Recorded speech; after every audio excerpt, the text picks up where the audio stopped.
y'all can think of something to add in. Okay. On to, what was it? The one the guy was asking. Okay. I'm gonna say they, because I know I'm gonna say guy and it's gonna be a chick, and I'm going to offend because I wasn't politically correct.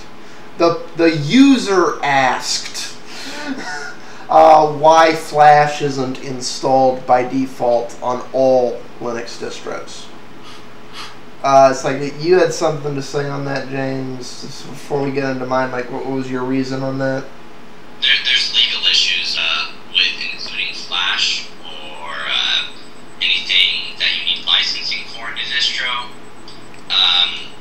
Like they probably don't care about Linux Mint right now, but if a big distro does it, like Ubuntu, they're going to get sued. Yeah, you know, call me crazy, but I hold on to this insane notion that someday we'll grow up and, you know, not sue people for making our product popular. They just want you to pay money. Well, no, it's not that they want you to pay money, it's that they want the recognition. You know, this is the same bull crap. Like back in XP, Microsoft came up with a version of the JavaScript virtual machine, which then they got in trouble with I believe it was Sun. So they're like, no, you have to do that. So it's like, to get that to work at all in XP, that has finally been that was finally straightened out in Vista. But God, if that didn't hurt so many end users, because it's like you had to go out of your way and go to Sun's site and download it's just no, it's the same thing. For the most part, I like the way and there's some codecs that get that the easier it is for this to happen and the easier their stuff's distributed, the more likely it is. My logic is, if it's free to the end user, it shouldn't matter that it's included. Now, it's one thing if you're including it to do other things with. But, I mean, Xvid, DivX, Flash, these are all free codecs. Free to the end user. Yes, there's licensing, but, I mean, it's open source. As long as proper credit is given, and they're not claiming that this is the distro's invention, you know, this is, you know, Flash is an Adobe product. And I've never seen a distro that includes it that doesn't say, this is an Adobe product. They don't claim they invented it, they say this is Adobe stuff. The problem is including it by default and you know, making money off it, per se, like, you're saying this is better because it includes that. Well, they want part of the cut if you're making your product better because of that. And when in reality, you can get past this whole thing if you just have a script that runs at the start that'll install it, and you're done. As long as it's not included by default, you can pretty much do anything, and they're perfectly legal. It's kind of dumb. Well, yeah, however, there's some distros, and I don't know how you feel on this, Jordan, where that's, yeah, and a lot of distros, that's their workaround on that. Like, the very first update, it installs all this stuff. Right, either to save space, or for the legal reasons, or for both. However, the distros I see getting remarkably hurt by that are the distros, and there's a lot of them, and PC Linux is one of them, that is intended to also be a live CD or live USB distro. And that if it works the way you're talking about, here's the process you have to go through to get an actual live OS. You have to download the default ISO, you then have to install it somewhere that you can write, run the script that adds the codecs, then make a new live USB or live CD, which is, it's ridiculously tedious. And at the end of the day, rather than appeasing the end users, what I see that convincing users is, well, maybe we shouldn't be using this codex. And I know it's... Yeah, well, honestly, I've seen the thing more and more, like when the XP thing came out. It's the consensus of people wasn't, I shouldn't use Windows XP. It's, I shouldn't go to the website that's making me jump through these hoops. That was the general reaction when that went on. So if you were a site that was using the thing that required you to install the Java runtime environment, and basically the site was unusable without doing that, and you couldn't figure it out, I know a lot of grandma users that was just their solution to that. Oh, I don't go to that website anymore. That was their solution to that. And I'm not sure that mentality of the end user has changed. So if you're a codex that throws this big huff about the fact that people are accessing things that used your codex and that it's being made as accessible to the end user as possible, I can honestly see that being the reaction from the end user if Linux ever becomes more popular, if they really want to sue out of that. I like the solution of it just auto goes and gets it, but where that'll cause a problem is with live CD distros. However, I think that's going to be less of a problem going forward, just because more and more people aren't burning CDs. They're using flash drives or other things. And if you're using something like a flash drive or a flash media, you can write to it. Even in the live mode.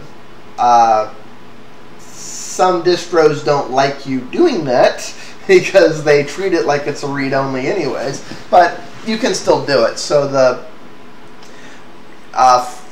flash go get the codex when I launch this solution would work in that case.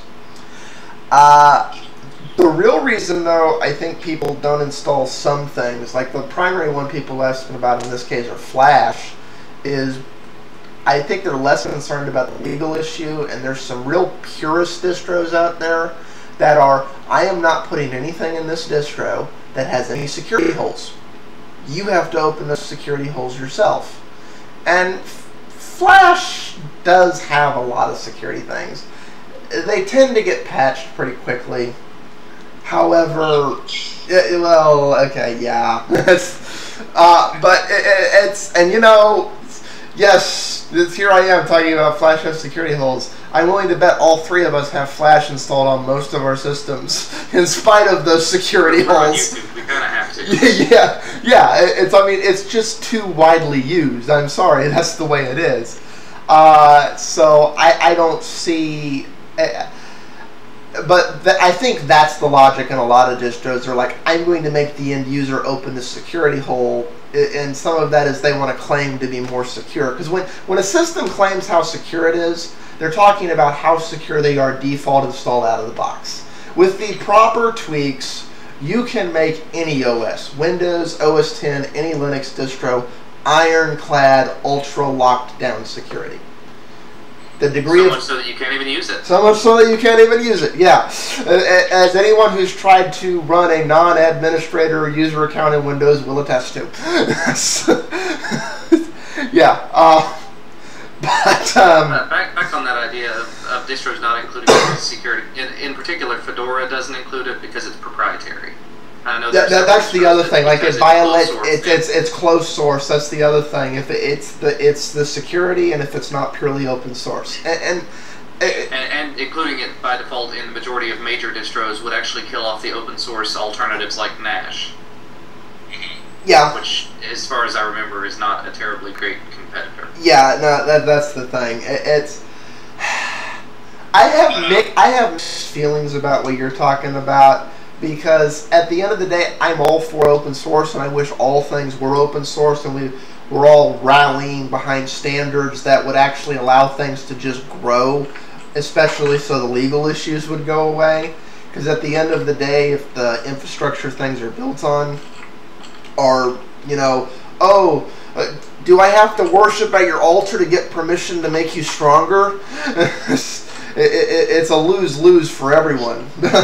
One of these things is that like for Linux Mint, one of the reasons that they're allowed, or not allowed, but that one of the reasons that they can include these codecs is that it would cost more money for Adobe to sue them than they would get. So if, you have to realize if they got popular, once these distros reach a certain point, they can't do that anymore. So because it's small, they're able to do that. It's kind of... Here's the catch-22 on that. Right. I'm not sure, although I'm sure at some point when Linux passes the threshold, whatever it is, whether it's 5%, 8%, 10%, at some point some Linux distro is going to pass that threshold, and we're going to find out. But I honestly see whoever the first Yahoo is who's stupid enough to do that, to go, we're going to sue a free product that has chosen to provide our free to end user proprietary stuff by default to make our standard we're trying to push more accessible and more profitable for us. I honestly see the first company who's stupid enough to do that getting raked over the coals by the media, because that's the perfect big asshole picking on little innovator story. It really is. And at the end of the day, it's not hurting anyone. It's not they're stealing their stuff and wrapping it and claiming it as their own. They're giving full credit. They're not changing anything. They're not altering. They're using it. I don't see it being Adobe, because it's a lot of people don't realize this, but I mean, why Adobe doesn't purely work with the open source community. The whole reason Flash works as well as it does on Linux is because enough of this stuff has been released. I kind of think Adobe wants Flash included in Linux and other things so that they don't have to do the work themselves. And I think they've realized that makes up an economic sense for them.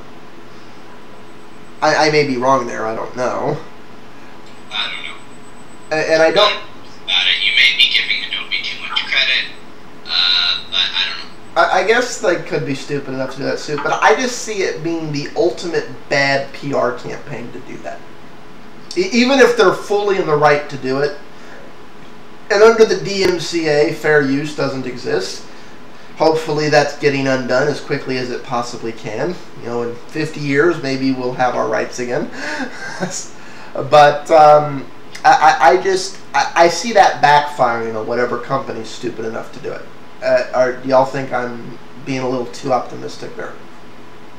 Well, the thing is, even if it backfired, it would be a media backfire, and there's an old saying that no press is, or all press is good press. There we go. I think Apple stock would disagree with that. But they're still selling iPhones. They're still selling iPhones, but they had to address that. If they hadn't addressed that, their stock would have taken a hit. Yeah. And I guess the big difference would be, is it a public traded company or not? Because if it's not a public traded company, they don't care. I feel that all press is good press really only works when you're smaller. Once you're big, it's not necessarily true, because there's going to be, I mean, there is plenty of press about Apple anyway, so more, if it was bad, it was probably going to hurt them. But for a small company, that would definitely help, depending on how bad it is. I mean... Okay, case in point there, then Microsoft. Everyone knows about viruses, everyone knows about malware, everyone knows about the monopoly lawsuits, the antitrust suits, and yet they are still one of the largest corporations in the entire world. Yeah. Well,